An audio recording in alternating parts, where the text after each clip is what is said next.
जीव जगू शकत नव्हता त्याच सरोवरामध्ये चक्क मासे पोहत असताना पाहायला मिळतात। त्यामुळे भविष्यातल्या धोक्यांची घंटा वाजू लागली आहे।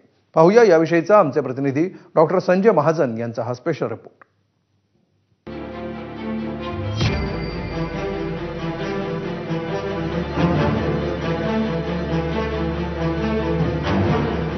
महाराष्ट्राच्या बुलढाणा जिल्ह्यातलं हे जगातलं एक आश्चर्य। हजारो वर्षांपूर्वी उल्कापातामुळे तयार झालेलं हे लोणार सरोवर।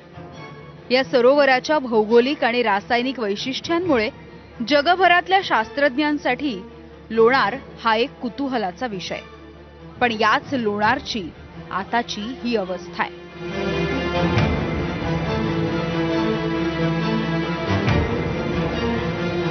ज्या लोणार सरोवरातलं पाणी क्षारयुक्त आणि अल्कधर्मी असल्यामुळे या सरोवरामध्ये कोणताही सजीव जगू शकत नाही, तिथल्याच पाण्यामध्ये चक्क मासे पोहतायत। खरं तर आपण बघू शकतोय की या लोणार सरोवराच्या पाण्यात आपल्याला मासे दिसतायत। दूर जर बघितलं तर प्रचंड मोठं असं हे लोणार सरोवर आहे आणि या पाण्यात आता मासे आढळले। हजारो वर्षापूर्वीपासूनचा जो इतिहास जर बघितला तर या पाण्यात सजीव सृष्टी कधीही आढळली नाही। मात्र यंदा या पाण्यात मासे आढळल्याने आता तज्ञांमध्ये खरं तर जे काही याचा वैज्ञानिकपणे अभ्यास करतात त्याच्यामध्ये चर्चा सुरू झालेल्या आहेत। एबीपी माझा याच ठिकाणी पोहोचलं आणि यामागची कारणं शोधायचा आम्ही प्रयत्न केला। तेव्हा सगळ्यात आधी समोर आलं ते या सरोवराच्या पाण्याचा पीएच म्हणजेच क्षारतेची पातळीच खालावली आहे। शास्त्रीय पद्धतीनं हे तपासल्यानंतर काय समोर आलंय बघा। हा पीएच पेपर आहे जो आपण लॅब मध्ये यूज करतो आणि या पीएच पेपरचा आपण एक छोटासा पेपर घेतलेला आहे आणि तो आता आपण या पाण्यामध्ये अर्धा डीप करत आहोत। हे बघा, आता हा आपण याच्यामध्ये डीप केलेला आहे आणि टेस्ट पेपर मध्ये जे कोड आहेत, पेपर कोड, पीएच लेवलचे कोड, त्यामध्ये याला आपण मॅच करतो आहे। आता तुम्ही कोड बघू शकता आणि हा पेपर मी इथे लावलेला आहे। तर याच्यामध्ये तुम्हाला स्पष्ट दिसू शकते की 8चा कलर जो आहे तो पूर्णपणे मॅच झालेला आहे पीएच पेपर सोबत। म्हणजेच याचा जो 10-11 पीएच जो होता तो आता फक्त 8 ते 9 याच्या दरम्यान दिसतोय। म्हणजे याच्यामध्ये गोड्या पाण्याचं प्रमाण खूप मोठ्या प्रमाणात आलेलं आहे आणि त्याचमुळे आपली जैवविविधता धोक्यात आलेली आहे, ते आपण सायंटिफिकली प्रूव्ह करू शकतोय। या लोणार सरोवराची ही स्थिती होण्यामागचं आणखी एक कारण म्हणजे शहरातलं सांडपाणी।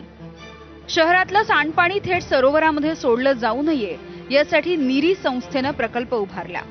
मात्र हा प्रकल्प धूळखात पडून राहिलाय आणि सांडपाणी थेट सरोवरामध्ये मिसळलं।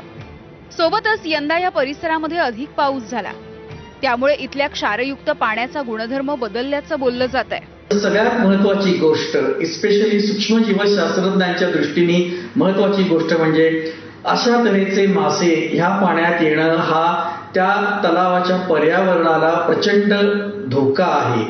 कारण एक तर हे मासे ज्यांना अतिशय इन्व्हेसिव्ह असं आपण म्हणतो तसे इन्व्हेसिव्ह आहेत आणि ते तिथली त्या तलावातली दुसरी सगळी जीवसृष्टी नष्ट करून टाकतात आणि वाढतात। राज्य सरकारच्या महाराष्ट्र पर्यटनाच्या साईडवरती लोणार सरोवराचा उल्लेख करताना लोणार सरोवर हे साहस, इतिहास आणि निसर्गाच्या अद्वितीय संगम आहे।